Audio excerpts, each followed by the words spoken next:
as full of BS as Dr. Wagner is, as fake as Dr. Wagner is, Vampiro is all the more fake.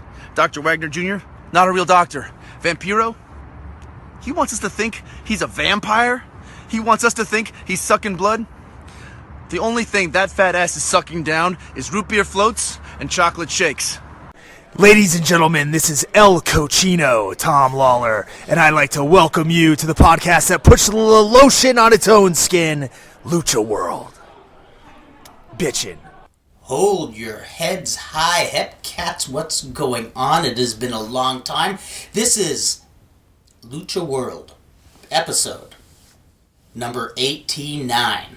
I am Vandal the Love Handle Drummond, and I am here with the master, the engineer from Walnut Hills, California, the master and engineer of LuchaWorld, Freewheelin' Frito Esparza. Fredo, how you doing today? How come you never refer to yourself as the freak?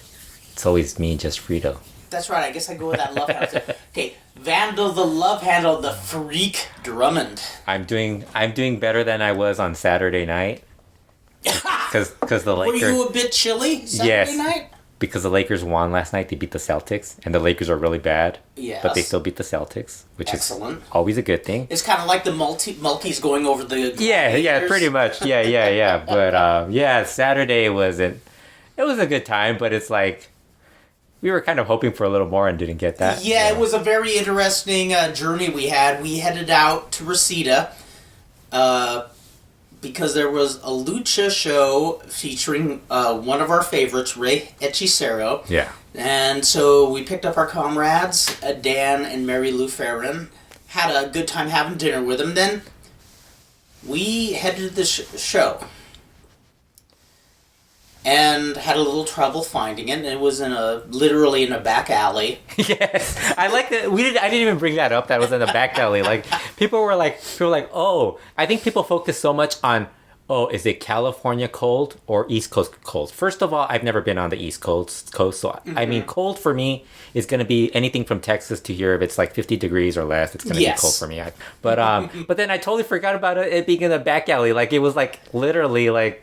Yeah, if you went to the address, you would find some closed up, I don't even know what the store was. It was a store, yeah, it was a shop. Yeah, but you go into the back alley and the ring was set up, and I think we still kind of thought maybe it's indoors, and this was, because I don't think we saw the chairs exactly, like, we saw some chairs, but we didn't see it properly. Right. Until we, like, you parked on the side, and we walked there, and we saw, oh, it's outside. And it seemed like maybe that big tent that partially surrounded the ring...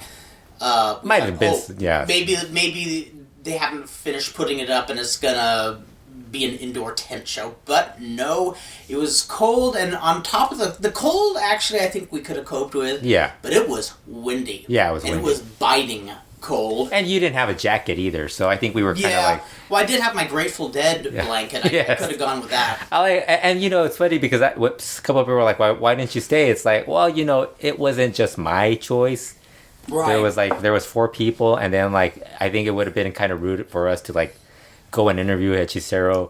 Actually, it would have been, first of all, it would have been kind of stupid to pay $20 just to interview to interview somebody, when odds are he'll probably come back again at a later date. Or if he doesn't, there are literally thousands of interviews on YouTube where you could just get everything off of that, so it doesn't really matter. And there's going to be, unless things radically change, there's still going to be a lot of supporters coming to LA, so, It could change given Trump's... Now, if I know it's true, given Trump's presence, we never...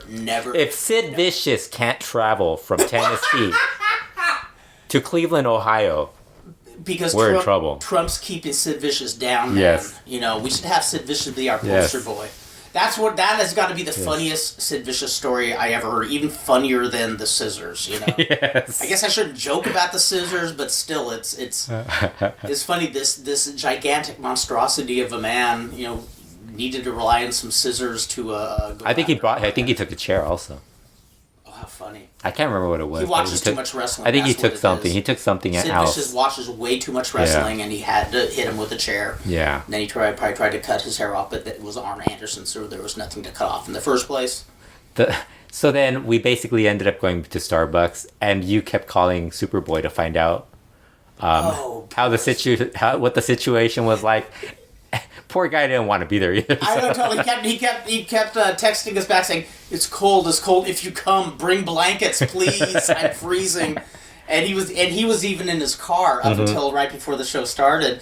And he says, "Well, I have to go out now." And I texted back, "Don't do it." I said, "We'll pray for him." Yeah. But the other thing was that Hechicero was here for Oxnard also. It wasn't just two. He was here for 2 shows. Yeah. And unfortunately, we chose to go to this show. Had we known it was outdoors and going to be this cold, been a whole different. With about a week in advance, yeah, maybe we probably would have unless you would have changed. In the future, we'll do the extra miles and take it to Oxnard. Yeah, just because we know it's an indoor. It's inside a restaurant. And that's such a cool little place. Yeah, restaurant up in Oxnard. I love it. It's like this old field downtown. You know, they even have one of those ancient movie theaters that has somehow survived the wrecking ball. There's the ambience, and our third member of our wolf pack, Dan Farron could enjoy 2 hours outdoors of the restaurant waiting for an interview like we did with Nero Casas.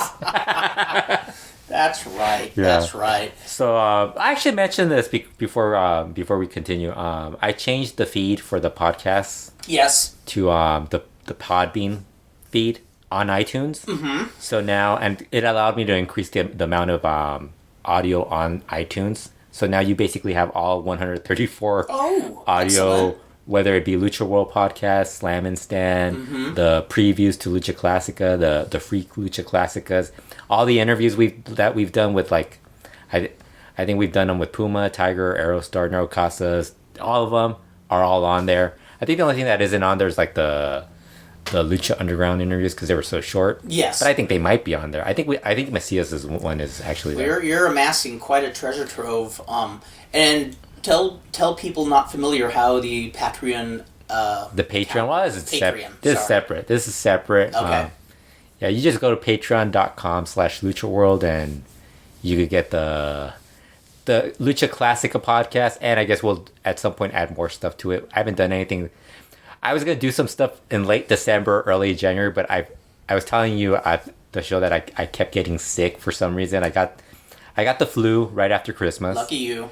And then I think a week later I suffered food poisoning. Oh, you poor guy. I haven't had that in 30-something years, but that is the worst, so I feel for you. It's like just the mention of food poisoning gives me flashbacks. Yeah, so in between that stuff, it was and really the holidays hitting those. For some reason, the holidays hit on Monday, so it basically took away the weekend and the Monday. So I basically was like, both you and I were unusually busy for this past month. I mean, yeah, because I think before we got together Saturday, I think we hadn't really been in touch for a good 3 weeks or something like that. Yeah, well, you contacted me in like the week before Christmas. Yeah, that's true. Yes, because of the Hechicero appearances. Yes. But actually talking, I think we talked in early December, and then we talked again later on. But it was really one of those. It was weird. And then there was really nothing going on for a while. There was just the cage match. The Salmon Dogs Nero Casas. Yes. AAA hasn't really done anything. Their next big show is in Guerra de Titanes, which is this weekend. Other than that, there's nothing else that's been going on. And then all of a sudden, everything happened. There's been more news of late, stuff like that. Well, and in fact, I guess something we should do is tell people my big news and why there is no excuse for me to not watch wrestling. Absolutely. although you did it this week. No, I didn't this week. I will tell you that. I've telling he's not people. I was telling people I didn't binge watch any wrestling. I binge watched the new series Prime Suspect Tennyson, which is a prequel to the Helen Mirren masterpiece. Yeah. But no, there is no. The girl on that's really attractive too. She's a cutie. Yeah. Yes, she's very cute. But the reason I have no excuse is because as of January 18th, I joined the ranks of the senior citizens. I retired from my job at the County of Orange, and yeah, it's a very surreal feeling. I like how when you retired, everybody thought you retired from wrestling. I know, that's the funniest. That's the and you actually funniest. never retired from that. You just don't do it. No, I'll never say retire from wrestling because the moment you say I retire, Someone's gonna. somebody wants to use you just by sheer coincidence. Well, when Perro Jr. passed away, remember you were basically saying you weren't going to do it anymore, and you were even talking to Superboy about it. And then Superboy was already that same day was trying to talk you into like working his next show or something. In fact, he was I think you did. I think he told me yeah, I'm working the show. Yeah. It was his show, his benefit for Triton. Yeah. And he just says, "You're going to be working that show." And I go, "Well, we'll say you're going to be working that show." Yeah. I go, So okay, I'm not going to argue too much with Superboy. So it's like, why bother saying it at that point? But yeah, you're retired, and I guess we should break the news that now we're going to start doing 6-hour podcasts. 3 days a week. If you're listening to this, Yes. you should probably look at the time on this. This is actually 6 hours. That's right. We have a whole arsenal of audio chips that we're just going to keep replacing Yes. when it runs out, and we're going to have some sort of marathon. You know what? Someday we should do something just weird like that where, I don't know, we just get a bunch of coffee and Diet Coke and just ramble about nonsense for 5 straight hours and see if anybody Well, you know, listens. like for Patreon, for sure, the largest file size is like 200 megabytes. And that's like I would guess that's close to 4 hours, depending on the audio quality. So it's like, I don't know how Bix and Chris do it, but you know. Yeah, me neither. It's crazy. That's you know, Yeah, that's motivation. So yes, I had to be. Speaking of you retiring from your real job, coming back and unretiring from pro wrestling, Vampiro, how excited are you of Vampiro making his comeback? Oh boy, I can hardly wait. Gee, I think we should fly to Mexico right away so we can see his. I'm guessing that's probably the hint for the next big feud in AAA is probably going to be Vampiro and Mundo or something. Which I don't know how excited you are about that. Not at all. Not at all. Are you gonna watch Guerra de if Guerra de Titanes airs online live on Friday? Are you gonna watch that? No. No, it's actually a good card. Well, okay, maybe I can be. You could probably. I think it's better just to wait for them to air the TV version, where it's an hour 10 minutes. But my fear in doing that is that somebody's gonna leave AAA, and then they won't air that one match that's actually good. Because it's happened before. They will do that, huh? Yeah, it's happened before. I think it happened with Penta when Penta left. Remember, he left when they all jumped to the Crash and stuff like that, like in early January. Yes. It happened with a couple of people. It's all confusing. it's horrible. I don't know. Oh, what a bummer. I yeah. mean, weird. It's just so strange thinking about how when that promotion first launched, it looked like it was going to just take over wrestling. I mean, yeah. And it's weird to see how many hills and valleys and the valleys have been really low, volcanic. Well, you lows. heard. I told you about it on Saturday. Cranio's comments on AAA. He was asked what he thought about Psychosis and Hysteria returning to AAA, and he called them prostitutes. He's like, because he's like, I don't understand. They had this legal battle with AAA for 8 or 9 years. He's like, it wasn't even like it was a bitter legal battle. Yes. And like still like, when did I interviewed him a year prior to him jumping to AAA. He still was pissed. Like that Psychosis guy was still pissed about it. Remember when we were talking about it, he was still kind of like, he's like, oh, they don't know my name and all this stuff. And so Cranio's like, how could anyone do that? That's disturbing to me. He's like, at the same time, it's wrestling. Yeah, and then he called AAA and Maricela and Dorian Roldan trash. So I thought that was pretty funny. Yeah. Wow. Speaking of other people who are coming back, Konnan. Since our last podcast, Konnan lost his job with the Crash. Now, the story with that is he got involved with that new promotion. Is out of Kentucky? Aero Lucha. Aero Lucha. Yeah, well, they were out of Tennessee, I think. Tennessee, okay. Yeah. Because it's the Getting Harris that Southern twins. States Yeah. run. Well, they're going to run all over the place. They ran in Texas. I Right. think they're going to try to run in Los Angeles. They're just running shows. It's the Harris twins. Remember we saw them at the Steve Payne show. They followed me on Twitter too, which Very cool. I kind of regret not talking to We might Ron get a chance again. or Don Harris, because maybe he would have given me some insight. I could have gotten some good. He could have given me some tickets too. Ron or Don or Yeah. Ron or Yeah, John. Ron or Don, because I recognized the other guy. The other guy, I guess he's the other owner of of that promotion, and he's on Twitter, and he was the first one that was starting like to break news on that promotion. Right. So I was like, hey, I saw that guy. He was the short one that was with Ron or Don. Yeah, so Konnan got fired. Well, didn't get fired. I guess I don't know if it's fired or just like parted ways. Right. With the crash. But now he's back in Mexico. Ah. With the latest.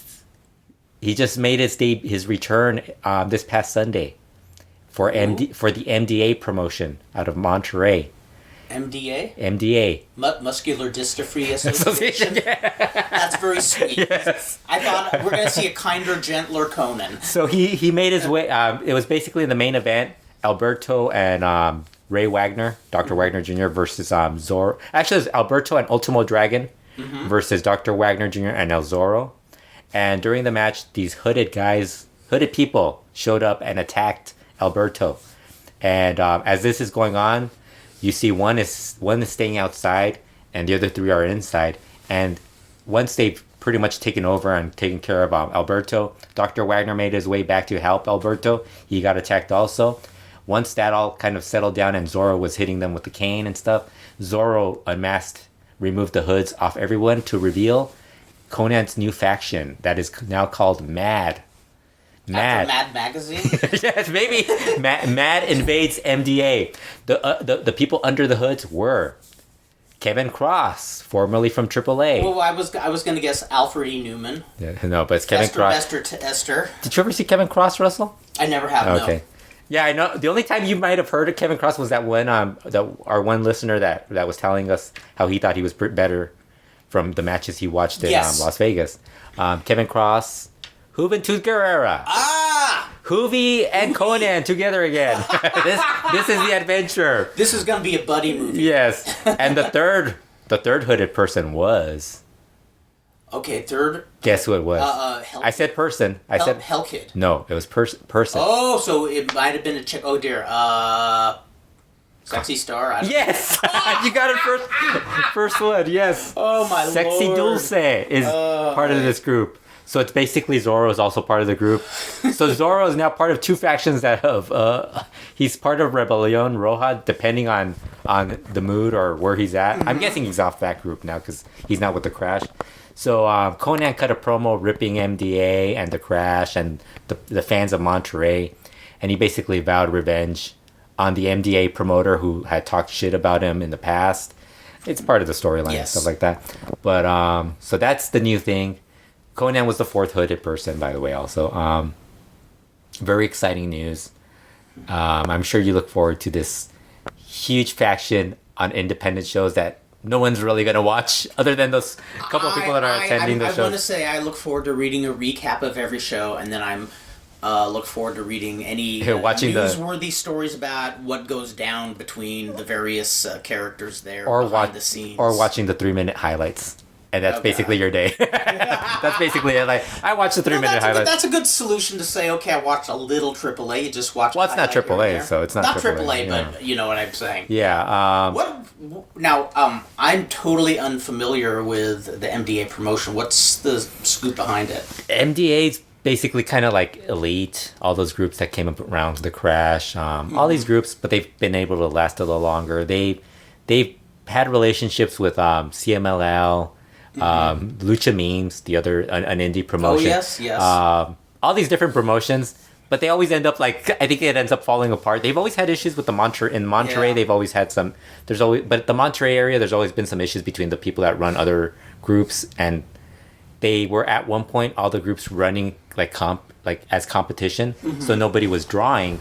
Until finally, like, a bunch of them, like, got together and said, you know what, let's figure it out more or less. Let's not all run the same day. Let's pick a week, and then, like, you schedule it so that way we don't burn other people. I think, I don't know, I think they're the ones that, like, refuse to do it. But, like, Rebel Lucha was okay with it, and all these other groups were okay with it. But, yeah, MDA is, like, you know, they've also had the LA Park Rush feud on their shows. Oh, that was they've had it. But there's been a lot of, like, if you're an indie promotion looking to, like, make a splash, that's one of the feuds that you use. I'd love to have those too. So basically, but now MDA, I'm guessing they're probably not, I don't know if they're not going to use LA Park, but if you're using Konnan, odds are LA Park's not going to be part of that because LA Park's now with the Crash. Although I don't even know, I haven't really seen. I don't know if he's still with them or not. Mm-hmm. It's one of the with LA Park. You never know. Yeah, with them it's all a mess, But yeah, Alberto's weekend was pretty interesting. He had that show on Sunday, but on Saturday he ran his benefit show, his earthquake benefit show. They got canceled, I think, in November or October, November, somewhere in that time period. It got because of they closed the building and stuff like that. So then he finally had it at a bigger venue. He had a couple of surprises on the show. Actually, Caristico worked that show. Oh, very good. So Dr. Wagner also and Hijo Fantasma worked. So actually, that's a show where, talent from various promotions worked. Alberto, after that show, it wouldn't be an Alberto show without controversy. Absolutely. He basically ripped a government official for asking for 250 free tickets and all these he just how he was very he wasn't cooperative and stuff like that. And so afterwards they talked to the government official and he was like, I didn't ask for 250 tickets. I asked for the 40 tickets for the people that helped set up, clean the place up and all that stuff. It wasn't anywhere that amount. And he was kind of, and then so then Alberto comes out. He's like, well, I didn't mean to finger point at anybody, and I don't want him to lose the job. I didn't mean to finger point when you bring him up. He brings up his names. I think his name was Hector Garcia or Henry Garcia. Yeah. You were the person that fucked me over. You did this, and it's like, dude, come on. So it's it's kind of it's the typical saga. Alberto thing. Yeah. Really? Yeah. So I think this show's pretty much just going to be all CMLL from this point forward. There really hasn't. Have you heard they're gonna make a Santo TV series or I don't know if it's the way Cubs fan and Dave Meltzer wrote it. Although Dave Meltzer got it off Cubs fan. I mean, let's not kid ourselves because he said movie. Right. But when I read it, it said series. But it could be one of those miniseries, kind of like the Blue Demon. Yeah, no, well, that was more of a telenovela than anything. Oh, okay. Yeah, but they're gonna do something like that. Hijo Santo's gonna be involved, and he said it's gonna be very much realistic and stuff like that. But it's probably not. Yeah. So it'll be interesting to see what I'm looking forward. I'm hoping they bring in some of the characters from the Blue Demon TV series, like Black Wind as Black Shadow, because they can't use. I don't think they're gonna be allowed to use the names. That's funny. So who knows? Black Wind. Yes. What a charismatic sounding name. He got mugged twice. Come on, leave him alone. He got mugged. Somehow he got mugged 2 or 3. Actually, he got mugged more than twice. Blue Demon and him got mugged twice together. What? He got mugged multiple times. Wow. Yeah, you missed the show. You and that was just season 1. You didn't catch season 2. Well, one of the things that always intrigues me about the really famous TV shows are the detectives. Whenever Elaine and I watched Rockford Files, or I'd watch Randall and Hopkirk Deceased, which was released here in the States as My Partner the Ghost. The poor detectives in all these series, whether it's those or Raymond Chandler novels, they get so many blows to the head. Yes. And Elaine and I were saying, they should put a bit of realism where they start having memory loss. And it's still if you watch current ones, they all have that. They get bumped in the head. Like they, especially the British, because the British, I guess they don't allow to carry guns unless you're going to get somebody who actually has a gun. Yes. So if you don't know they have a gun, they just walk in there, and it's and the first thing everyone I know is hey, he's gonna get hit in the back of his head. And it's yes, he does. Every single one of them, from Morse, Lewis. I think Tennyson might have also gotten hit at least once in the back of the head. She didn't get hit as much as the other people. Right. But every single series, detective series has that. Yeah. Midsummer series, murders and all that stuff. In fact, that would be an interesting detective series. An ex-NFL player who already has some brain damage goes in there and he keeps getting hit in the head.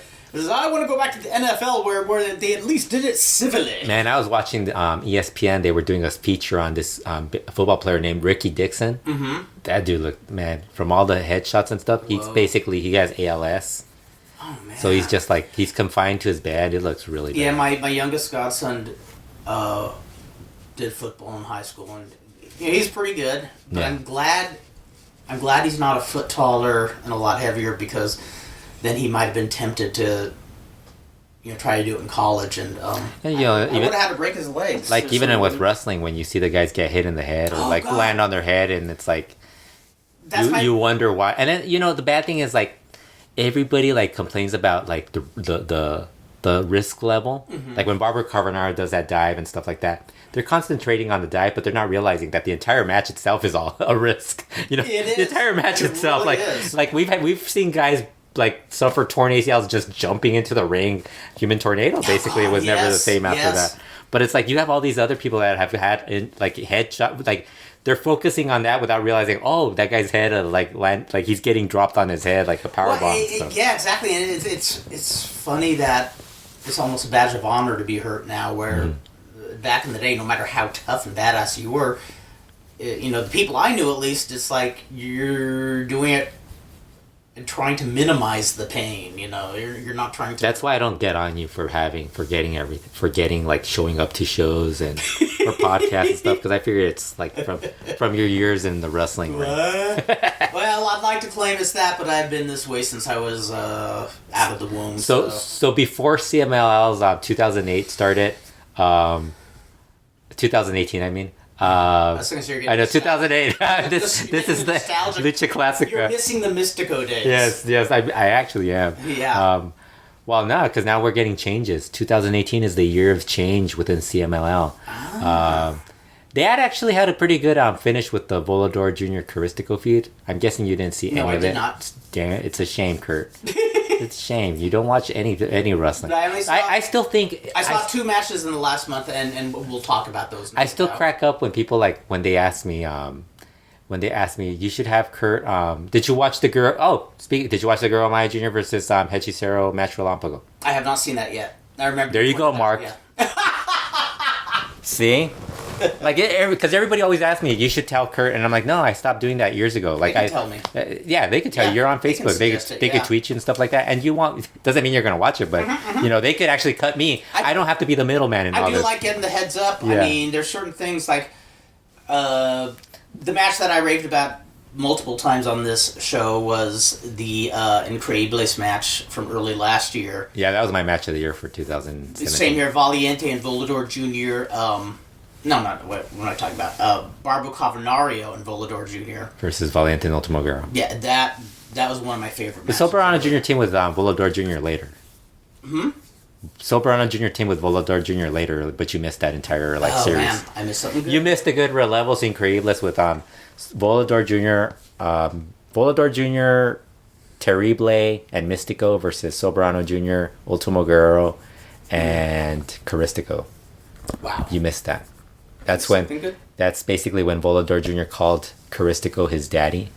That he was his daddy. And it led to all this these fun little back and forths between them. Caristico saying that daddy's home. It's a really good but basically I was gonna say something and I forgot about it, but it'll come back to me later. 2018, the year of change, and actually we started it off. You actually watched one of the first big matches of the year, Nero Casas versus Sam Adonis. Yes. What did you think of that match? Enjoyed it. That was a shitty change, by the way, because we got a change that was kind of forced on us. As usual, Doug Casas' performance. Adonis works the gimmick well. Of course, what I was paying attention to the most was after the 450 that injured Casas. It was kind of hard to watch the match because knowing that was the move that broke his ribs, and knowing before. Did you watch it afterwards? You didn't watch it live, right? No, I didn't. Yeah. No, I Nobody watched it live because it was New Year's Day. Well, and all I knew is that he had broken his ribs with Sam Adonis in the match. I didn't know it was that match, and so when I saw him favoring, his ribs and that kind of thing after, taking the move, I'm like, oh man, even watching a body slam hurts because I've had rib injuries before, and it just hurts to breathe in. Yeah. When just, And the worst thing is actually, I think I did watch that match live. I just didn't really pay attention to the rest of it. The show. The show itself, I just kind of Right. I think I did watch that live because I think the semi-main event I think you mentioned That was the Dinamitas. Yes, I watched. Yeah, then I did. Oh my God. I did watch it live. I skipped I think somehow I don't remember how I watched the opener, but I just like kind of just got because it was earlier in the day that it was like at 3 or 4 in the year. Yeah, I did watch it live. The Dinamitas are like the best thing to happen to CML in a long, long Yeah. time.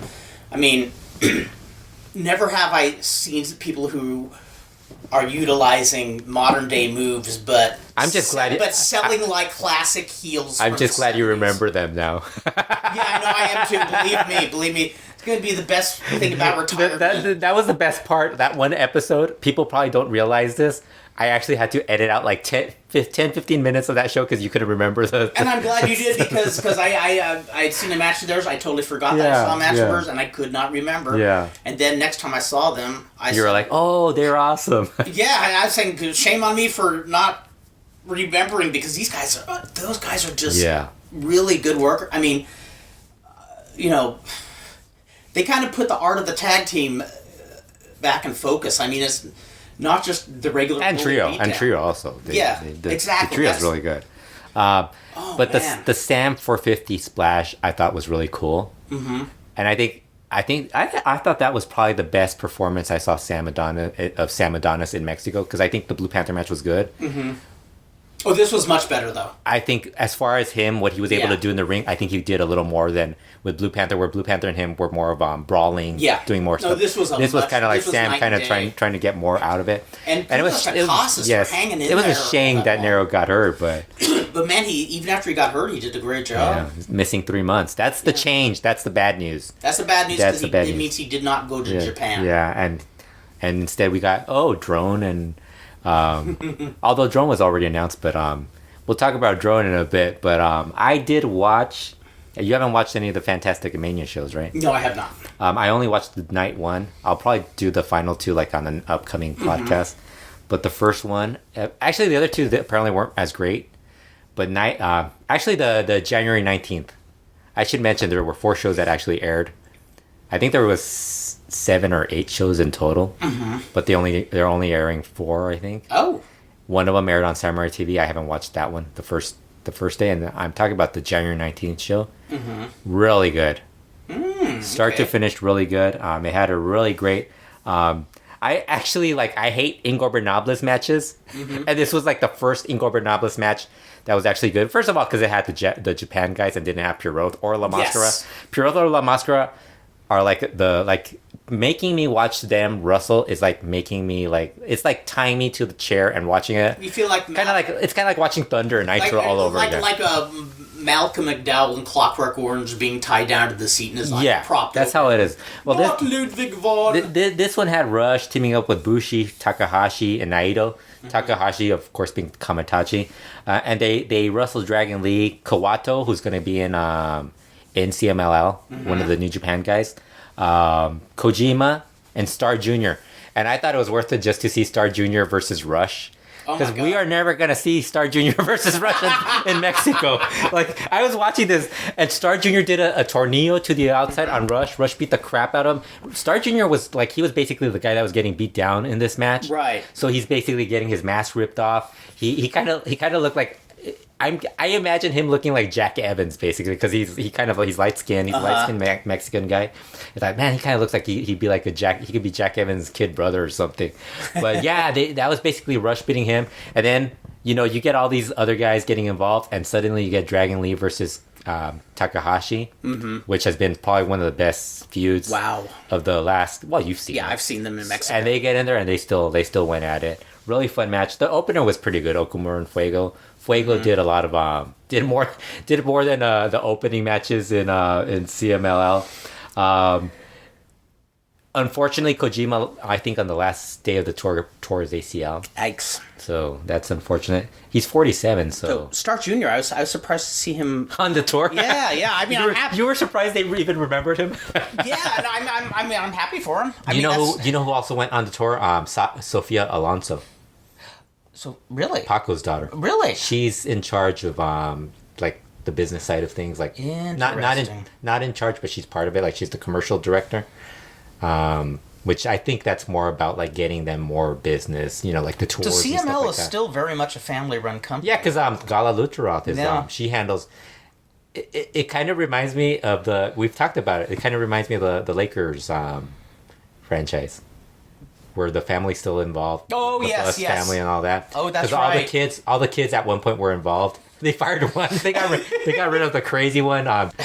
But Jeannie's in charge of the entire thing, the business Right. thing. Then one of the other daughters handles the charity work, and then one of the other sons, the younger sons, I think he's now part of the front office. Mm-hmm. And then there's another son that handles the minor developmental league. Yes. The team, the developmental team. The farm league. Yeah, the farm league. Yeah. So they do, and I kind of imagine that's what CML is becoming. Like they have a lot of people involved in all that. Atlantis made his way back in FantasticaMania. I saw his name on the roster. How was he looking? From this match, he was in with Drone, Mystico, Volador Jr. versus Carbonario, Puma, Ultimo Guerrero, and Disturbio. Mm-hmm. He looked pretty good, but he didn't wrestle that much. Mm-hmm.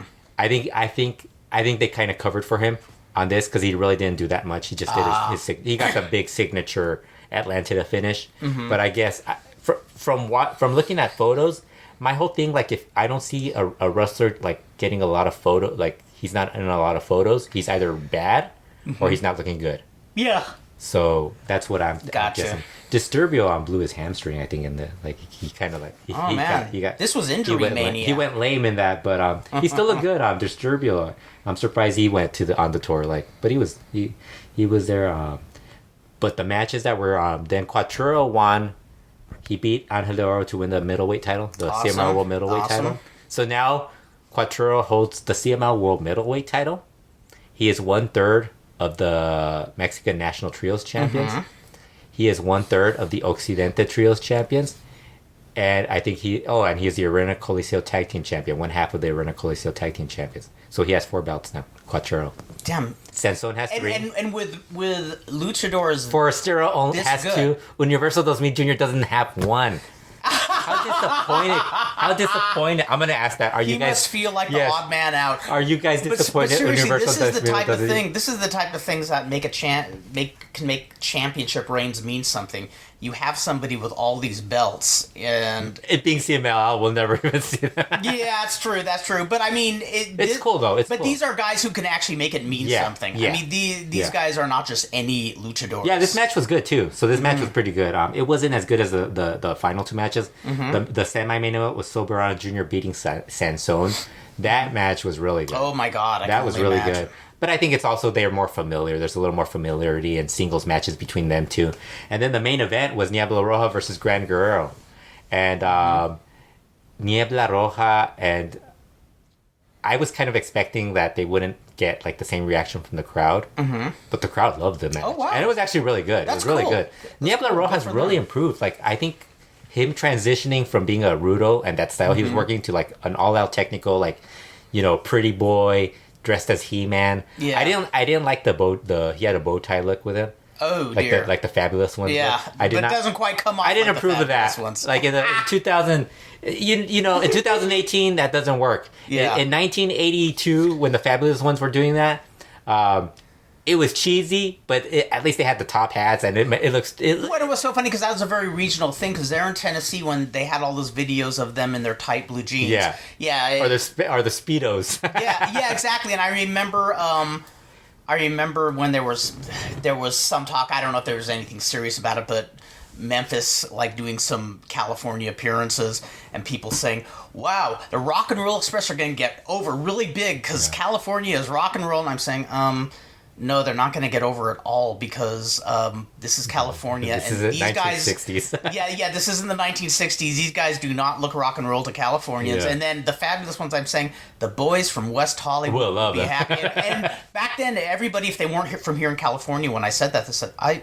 don't know what you mean. Yeah. But now it's universal. It's they look at those old videos and say, yep, Yeah, where the boys are. The Yes. He-Man look is cool. I like, but I mean, what I like about him is that he changed his style completely, and he's more of a That's high great. flying. he does this cool he run. I think you might have seen it where he runs and he like hits an elbow. Yes. Up in the corner. That's I have cool. seen that. And Gran Guerrero's really improved. I think he might be the Really? most improved guy over the last 2 years. No way. Because remember, he used to be a guy that everybody was like, he sucks. He's just a main event. He was just guy. kind of nothing to me. And he's a main event. Yeah, he's one of those guys. He didn't suck, but he wasn't. Yeah, and that good either. he's only there because Ultimo Guerrero's his brother. Absolutely. You know, that's his. I'm glad that there's somebody who is a natural technico and is into it, because I think that's one of the weaknesses is so many people do not want to be a baby face or a technico. Yeah. And you, even in this day and age where the lines are blurred, you still need somebody who's really good at that style. And it's weird because Niebla Roja went from being a guy who everybody was wondering if he was going to stay in CMLL. Mm-hmm. I think you might have remember like he wouldn't be on shows at some point certain points because I think he was traveling to the Southwest, and suddenly he's like this guy who's featured. Like he's actually like, holy shit, this guy's good. Like I'm glad they took the mask off of him because I thought the mask, when he looked, I probably would have preferred him versus Dragon Lee as the anniversary main just because they were building up to that. That was a cool match. But like him with the mask, it did nothing for him. Like he looks so much. He like Volador Jr. I think Volador Jr. looks so much charismatic without his mask. And the biggest difference, like Volador Jr. was cool with the mask because he had an original. He came up with different ideas for his mask, whereas Niebla Roja was always like the same one, and it was like it wasn't. There wasn't very, and there was a completely different level of quality in both of those guys. Oh God, yeah. No, work wise, a whole different quality. But some people look a lot cooler, with a bare face. That entire show was really good. The big news after this tour, I'm guessing it was the last show of the tour. Drone showed up in no condition to wrestle. Oh dear. There's some highlights. Somebody posted like clips of that match. I'm guessing it's going to be taken down by the time I upload this for people to listen to. But he looked really bad, and people were saying that he looked even worse. If you watch the entire match, I'm guessing they're probably going to remove it as I try to watch that match. Like, no, we got to remove that because everybody's making a big deal out of it. But it sucks because Drone. First of all, the character in Japan, I always kind of thought something like Drone. It looks stupid to us, but in Japan, like where it's like all that stuff, like like Voltron and all that stuff. The whole manga and all anime, that stuff. Yeah. I thought it would get over there, the futuristic stuff. I thought, man, this guy's... And he actually apparently was getting over, and he pretty much screwed that up. I wonder what he... Yeah. Oh, wow. I don't know if it was alcohol or drugs or what, but he looked really bad. If you watch it, during the match, the guy who actually posted the clips, he actually showed when he did the move right in Mexico, and then what it looked like on that show. And it looks like it was horrible. Well, one that even WWE never took down was that, was it Kerry Von Erich? I think he's wrestling Rick Martel, and he was like just wasted, a wreck.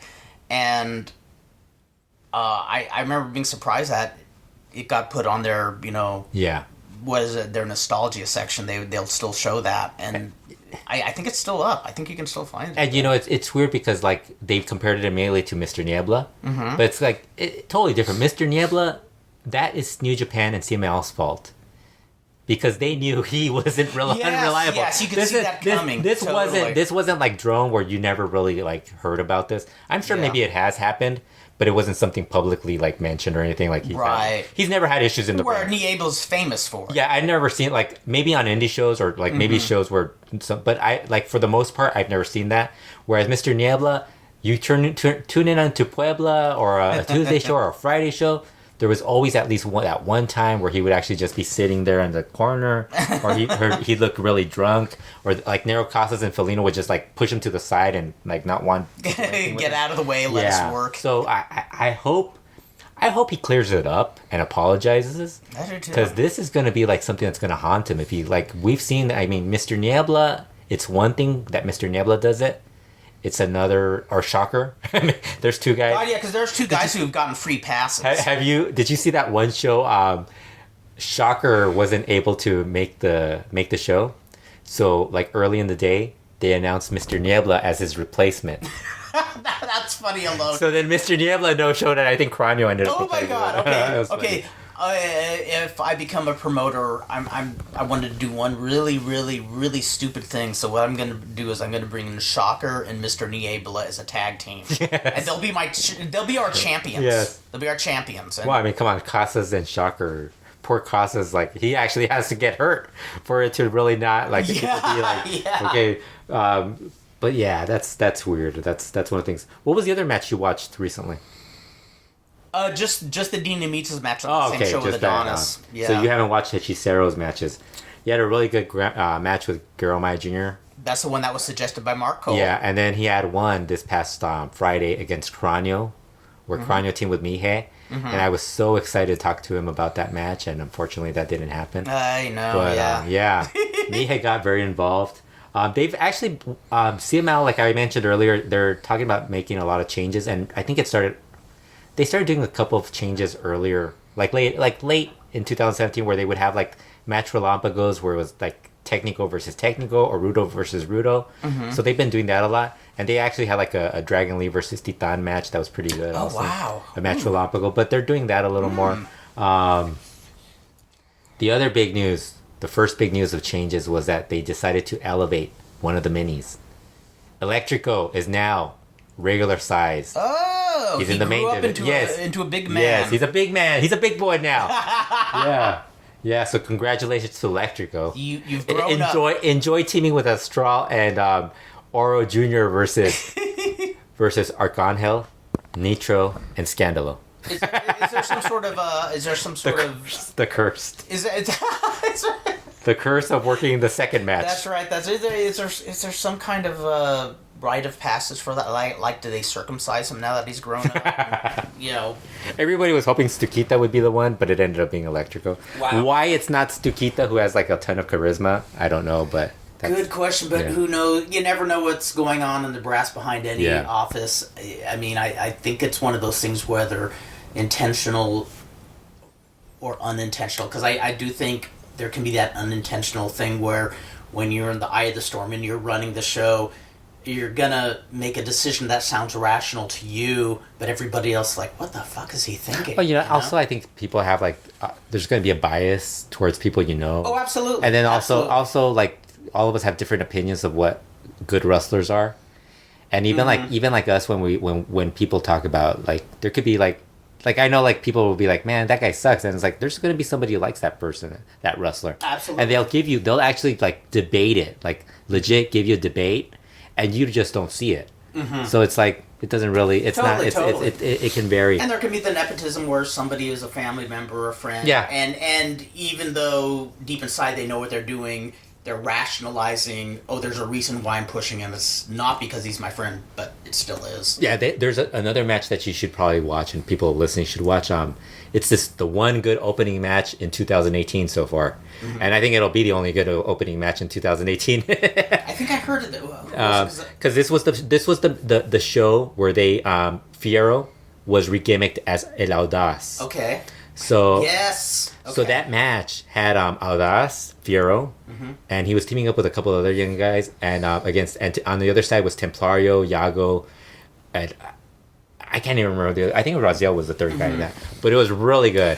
That's the one I've heard several different people say, "Oh my God, you got to watch the opener," and that's the one you're trying. Now, the Audaz, is that the same gimmick as the original? Yeah. Okay. Yeah.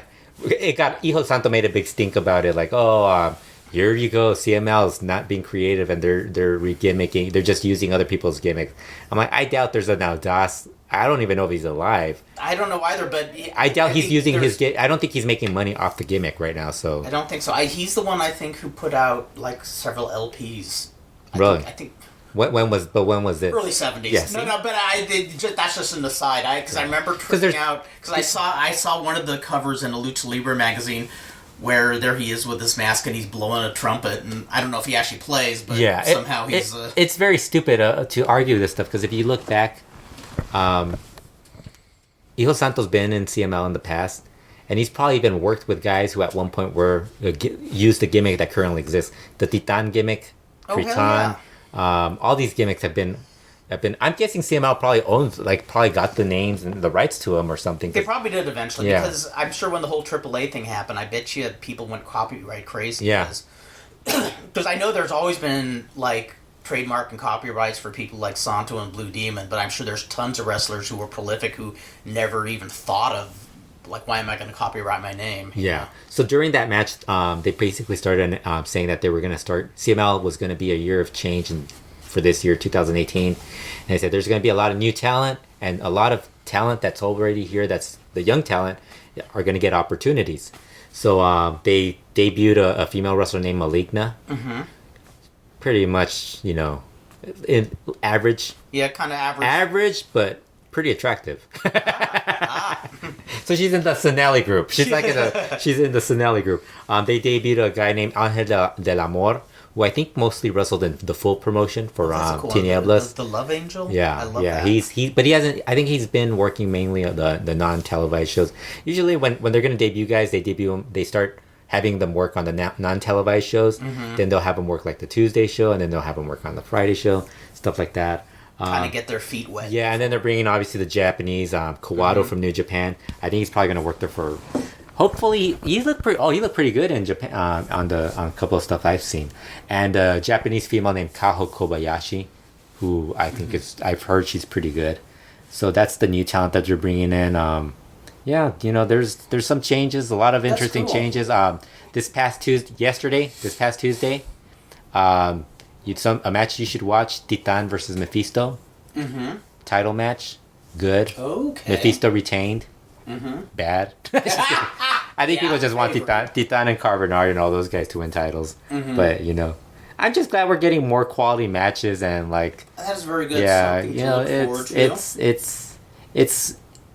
I like this idea of them changing, but it's gonna end up being one of those things where we're hoping for change and nothing really happens. Yeah, there'd probably be somewhere in between. You don't get your hopes up too much. You get your hopes up too much. Yeah. You're gonna be disappointed. Well, because with CML, they're gonna if they improve, like they add all these. Apparently, that the minis thing, they're gonna have another one. Remember when they did the demo sting where they elevated somebody? Yes. But it was during like a tournament or something like that. Apparently, they're gonna do that again, which I don't know why they're gonna do that because they already did Electrico. If you're gonna do it, obviously you're gonna elevate Stukita. So then, what do you do with the rest of the division? I wonder if they're just gonna kind of phase out the minis division at some point. I mean, I don't picture that. I hope it. I would feel bad for Shakurcito because he's good, and Puro Tito's. Because there are some people who would be left out in the cold. Yeah, Pequeño Nitro's pretty unless good they also. made it for minis the way they promoted minis in the '80s, where they really were minis rather than. Here's something you should. Here's something you should do. Mm-hmm. Like when you see like the lineups for CML shows, always notice the minis match that's not on television, or not even even the Tuesday show that's not on Fridays. Always notice that it's always Acero and Aéreo versus Pequeño Olímpico or Pequeño Nitro or Pequeño Violencia or Pequeño Universal. It's always those two, like technicals versus those, right? Like two of those four guys, the Pequeños. And it's like so. If you're an old school TV fan who misses reruns a lot, you can see the same. We have this. Rob and I always joke that that Alexis probably just sits back and the photographer. He must just sit back and not even take pictures. Probably. He's probably just posting the same ones. Well, it's funny because when you talk about the new additions to the ladies roster, I know the quality's not going to be much better, and the whole thing isn't going to change. But it would just be fun to see a few different faces, because that's another one where you see the same people wrestling the same people over. Well, and over again. the trouble with the women's division is that they have those trios matches all the time. I know, they shouldn't. They gotta get rid of that, because it's like they don't have enough, and it's like it's a waste of time to see. They don't have enough. You don't have anybody who can regularly carry the other person. I'm not saying get rid of the women's trios matches, but maybe once a week. Well, lessen them. And since you have a smaller roster, if you had just basic tag team or singles matches, you're going to be able to have more variety of matches where you're kind of having the same six women, not the same, but it feels like the same six women in every trio match. You missed out on the panic over Zuxi's commenting. She won a title, one of the independent titles, the Generation 21 title. Mm-hmm. And when she posted it on her social media, she was like, new changes coming in 2018. And I think she said new projects and more opportunities on the independent scene. She wrote that. People were like, oh my god, she's leaving CMLL. And I think everybody's like, oh, there goes the women's division.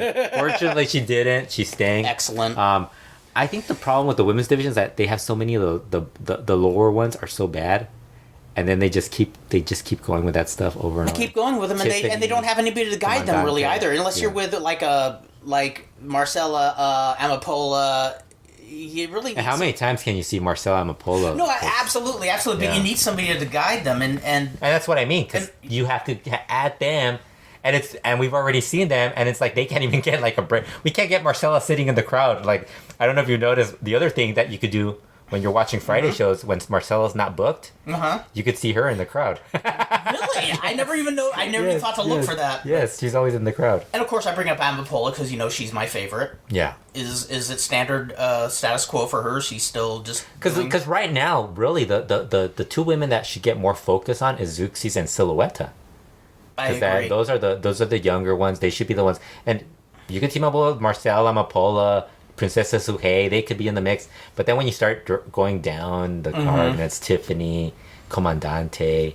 They've added some women, Harushita, Metallica. But I think that's one of the Dallas things is you have the green leading the green, and you need. And I would bet anything that there's probably some veteran luchadores. I don't think CMLL would do this, but there's probably some veteran luchadores who are either retired or... I don't want to see them back. Yeah. That's because I'll never forget going to Tijuana. Yeah, but that's a bad Going to Tijuana once. You don't want that. You don't want the veteran women to. That's not the way to fix the women's division. The women's division problem is that there's a lack of quality female wrestlers in Mexico, and they keep insisting on having. No, that's women. why I'm saying if you found veteran women wrestlers who knew how to work and know how to carry. Well, Kira, but see, Kira's only like 23, 24, and she's already better than half the. Yeah. But if you had more people who can lead the crew, I think that's really what they don't have is. We don't need the Moreno sisters. Yeah. Good, very good point. Or Tiffany, or not. It's just I remember Miss Janet years ago, almost 30 years ago, going to Tijuana, and it was a handicap with Rhonda Singh, who was using her Monster Ripper gimmick against Lola Gonzalez, and just some local Tijuana woman who was pretty old. But the thing I noticed is. It was a great story of a match to get the feud going where they start off with Rhonda Singh just destroying this Tijuana girl. But the thing is, you could tell, holy shit, this woman, you could tell she was a great wrestler. Yeah. I mean, she was every bit as good as the men. And I caught me thinking, does she teach people, or is she just somebody who retired and is, getting a payday? Because then they had Lola Gonzalez go in there against Monster Ripper and, have all these almost comebacks, but Monster Ripper destroys her. And it was a great start of a feud. Monster Ripper was over so huge that night. They hated her that evening. And, I just can't help thinking there's probably some people who can actually lead these. What worries me is I don't even think it's leading. They're just bad. But that's how you stay bad, is you stay bad because you're in with other people who don't know what they're doing, or not even know what they're doing. That's a big thing when you're wrestling. They're just bad. But they're just bad. But you could have them bring Fabi. Although Fabi's horrible, as far as her professionalism, she's not gonna improve any of these women. No, that doesn't help. She's probably just gonna hurt them. The old Shigusa Nagayo, let's beat the hell out of them and tell them they're not good enough. They're just not. Some people are good wrestlers. Some people aren't good wrestlers. Let's just be honest. No, I agree with you. But I would bet there are some who. The trouble is, there's a lot of people in wrestling who, like I said, have different opinions of what a good wrestler is. Absolutely. So. No, and I agree with you that some people just don't have it, but I have seen people who, especially indies here, people who probably could improve, but they're gun shy and don't want to branch out and find other people to wrestle. And the only way you learn sometimes is... Yeah, but you'd be surprised how much you're gonna. But the women in Mexico, they're all, for the most part, you could count how many good female wrestlers there are. There's really probably if there's 10, I'd be shocked. because a lot of them are really bad. Yeah. And then the veteran women are not good at either. Well, and I don't mean having the veteran women to be on top or anything, but It doesn't matter. They're all bad anyways. But it was just some of those veteran women were really good in the past, like Reina Gallegos, Irma Aguilar. Well, now they're like 80 years old. I know. That's why I'm saying I'm not talking You don't about. mean that. You mean No, I'm not talking about putting them on top, but to show people this is You're how gonna you do it. I hope Rob doesn't listen to this podcast because you're gonna give him a heart attack. Well, that'll be my contribution this to idea, lucha. this idea of all these older women. It's not. This is oh god, I hope they don't do it for a legend show. The worst thing. No, you already see the legends and how bad it's like that with even like the men, like the legends, the Mexican wrestlers. Yeah, well, and when I'm saying women wrestlers like Reina Gallegos, I'm not saying they should be the ones to go. No, you're talking about like the more recent ones. Like yeah, the 90s. but I'm talking about. But think about it. Name how many women can you name, not from that era, but post 1995 to current that are veteran women, female wrestlers. No, you're right. I agree. And they're probably already old because they started prior to that. Yep. So No, it's like there's that's not true. this Lady Apache. She's already like she still looks great, but she's past her prime. And Yeah. I mean, it's gonna happen. But like, and the only one that you could think of are the Apache sisters. And Ayako Hamada is another one that's really like so. Actually, Ayako Hamada is probably the one that is the best example of what you're saying because she could actually lead somebody. She did that with Taya. And that was a match that I actually had as one of the 10 best matches of 2017. So That's cool. So I wish there were more like her because. But I mean, how many like then you have what happened.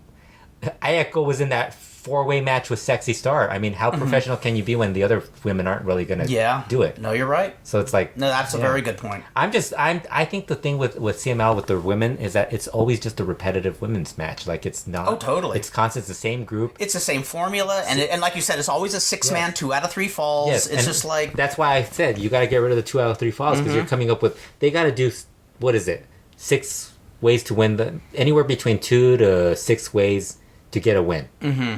And it's always the same thing. And it's always like, oh, okay, this fall is... They use the same formula. First fall is short. Second fall is just as short. Third fall is long. But then it's like the same thing over and over again. It's their... No, I agree. I agree. They gotta... and it's not just the women. It's also the guys. Some of the matches are very similar. Like the trios matches and stuff. Yeah, this is not the golden age for opening bouts. I do remember... In the late 80s, I mean, the opening bouts on TV were not 5 stars, but they weren't bad either. And the weird thing is some of the guys who would work those openers, like Panico and Franco Colombo and all those guys, they're in the office now. Like, yeah, exactly. It's true. That would be true. You would think they probably would struggle more with the main event matches because, like as Pirata Morgan said, these guys can't teach you how to be main eventers because they never were main eventers. Yeah. But they can actually teach you how to work the first 2 or 3 matches, or like a Coliseo or a non-televised Arena Mexico show. They'd be able to tell you that. But what do these guys do? They don't even watch the matches. So it's like it doesn't matter. I'm pretty sure if they watch the matches, who knows? Again, who knows? Maybe they have a different. I mean, Tiffany. I think she's not very good. Mm-hmm. But then you have a guy like Ray Phoenix who says that's his favorite female wrestler. So it's like it's interesting. Yeah, that's we're gonna hold that over him forever. I'm gonna ask him. I'd love to hear his seriously. Not sardonically. I want to hear his reasoning. They're gonna bring him in for bar wrestling in March. Mm-hmm. Remember how we were talking about maybe going to? Well, maybe they're bringing Ray Phoenix and Penta. I don't know. Ooh, if you want to go to that. That'd be bitching. I'll ask Penta. Ask them because that sounds. I've been curious about this promotion. And I'm gonna ask Ray Phoenix, dude. You really like Tiffany? Is she your favorite female wrestler? I would love to be like seriously. I would want to hear 15-minute. Well, what I like hearing is when somebody in the know praises somebody. Yeah. I love to hear their reasoning behind it because is there something I'm missing or are they just putting them over for whatever? Yeah, because maybe they're friends or nice person, stuff like that. Like I could see that. Like I know like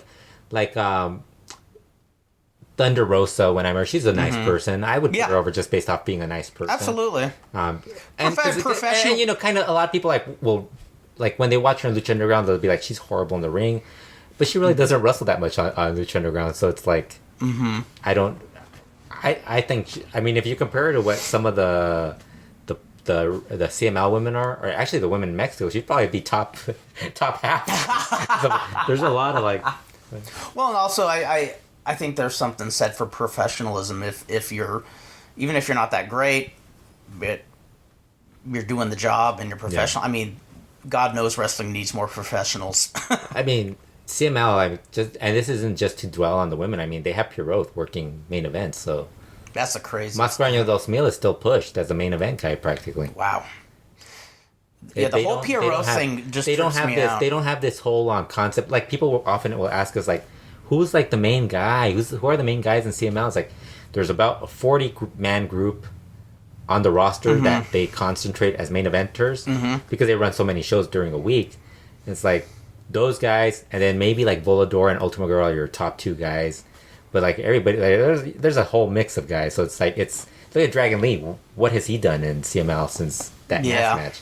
So it's like, yeah, I think. And who wants to lay odds that the reason we're going to see Pierre Roth for a while is because his family's there. His family's in there, and they're on the top bill, and they're probably holding a promotion hostage, saying, "I'm going to use Daddy here, and Daddy's home. Daddy's home." That is why I think it is how many members of this group are there? 1, 2, 3, 4, 5.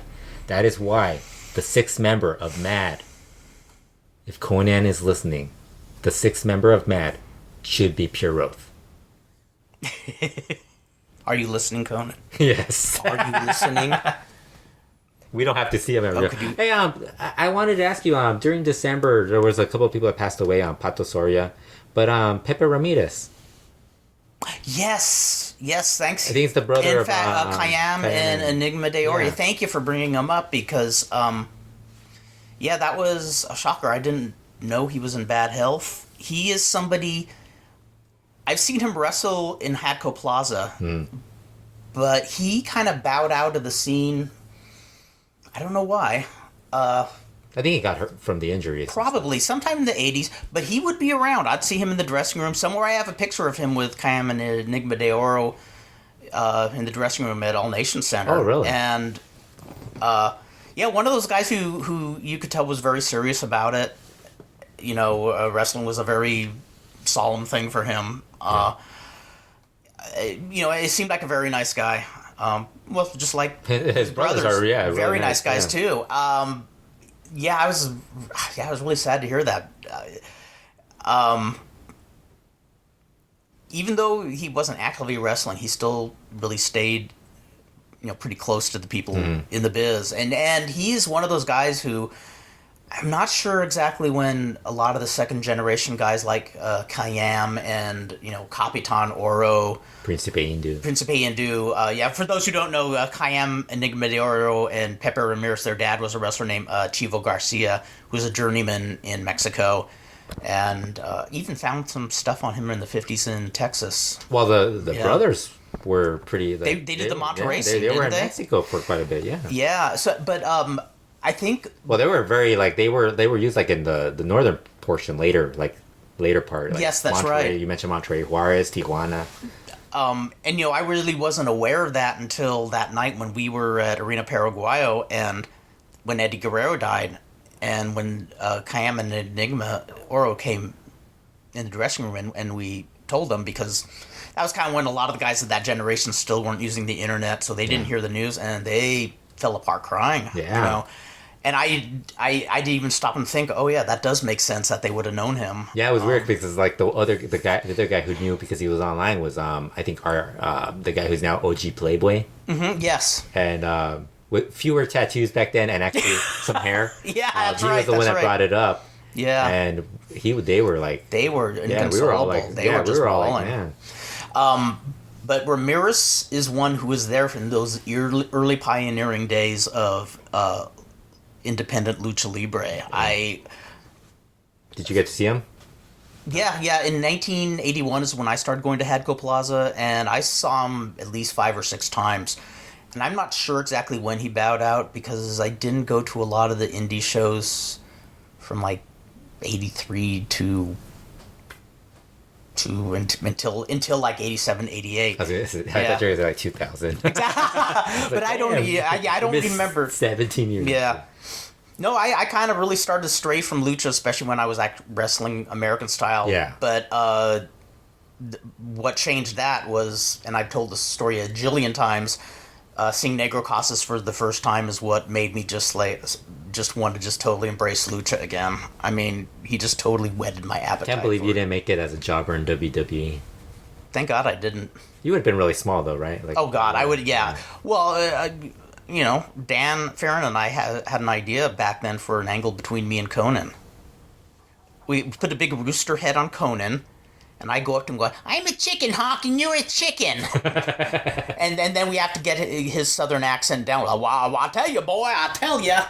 Get the foghorn leghorn. But that was a horrible idea. It was. It was a very horrible idea, which is why we never suggested it. I'm sure Konnan would be like, he probably would have just been like, that is really bad. Oh, totally.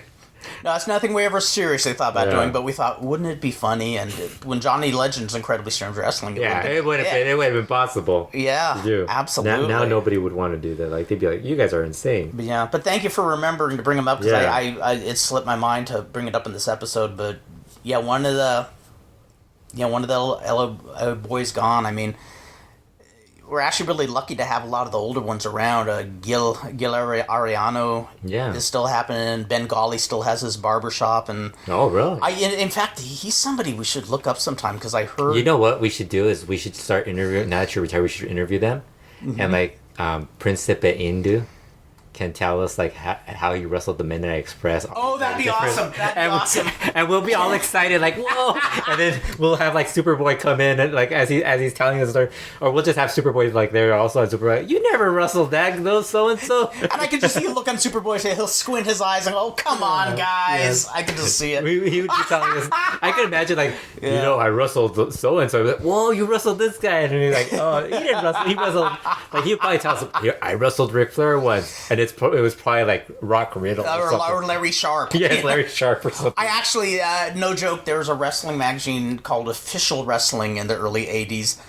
It was like one of the worst wrestling magazines I ever saw. And they did a story on Ric Flair, and you see these action pics of Ric Flair, and it says, here's Ric Flair posing in front of one of the many classic cars he owns, and it's a picture of Larry Sharp, and he's wearing a suit that Ric Flair would never be caught dead wearing. It looked like Felix the Cat's magic bag. Like they were the suits my parents used to buy me when I was a kid. I wonder if Flair actually saw that and would be like insulted. Like he probably called the magazine. Yeah, really. Like, if I remember right, somebody in the biz ran it like Saul Wangeroff or one of those. But it was one of those things I'd buy every issue just because see how screwed up. Oh yeah, you'd read the stories and it'd be doubled over, and then they had these trivia contests for the fans.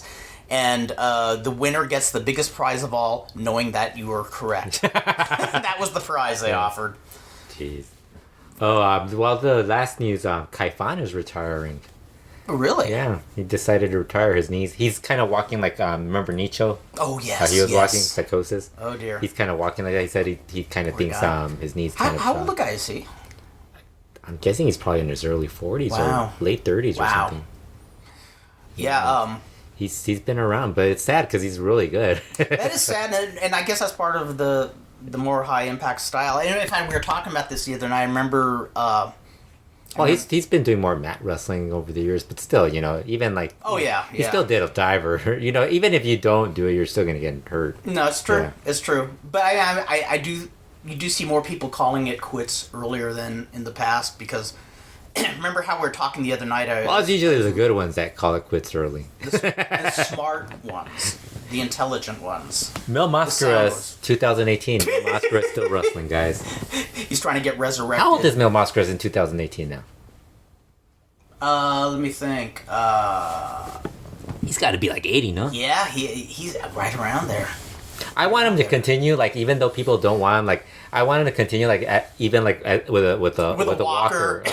Or have his partners decide to make it look like they're about to encounter them, but if you look closely, they're holding him up. Yes, they're holding him. Yeah, they're like posing like one on each side. Yeah, it's ready for action. That'd be awesome. And then you hand him the mic, and he goes, "I want to bitch about the kids who keep trampling on my lawn every day. God damn it!" And or that person sitting in the back row. Those pictures, please stop taking those.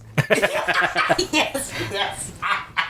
My favorite is when he told the little 6-year-old Yes. girl she had to turn off her camera or I she'd love be that. removed from the arena. Oh my god. What was I saying? You were saying how the retiring at a young age. I don't know. But you No, you it's you just and like Kai Fan. there was a story I was reading that apparently there's a surge in people in their 20s who are getting hip replacements, and it's due to all the extreme sports that are the thing. And while I think in lucha, I think they're trained better for those kinds of moves, they're still going to be on high incident. Yeah. And of course, here in the States, all the garbage promotions where they're just trying to do a whole bunch of stunts. I can picture a lot of hip replacements at a young age. So, Kurt, as this show winds down, are we going to bar wrestling to see Penta? I think we're going to Barbara. What is the date? Do you know? March something. I like.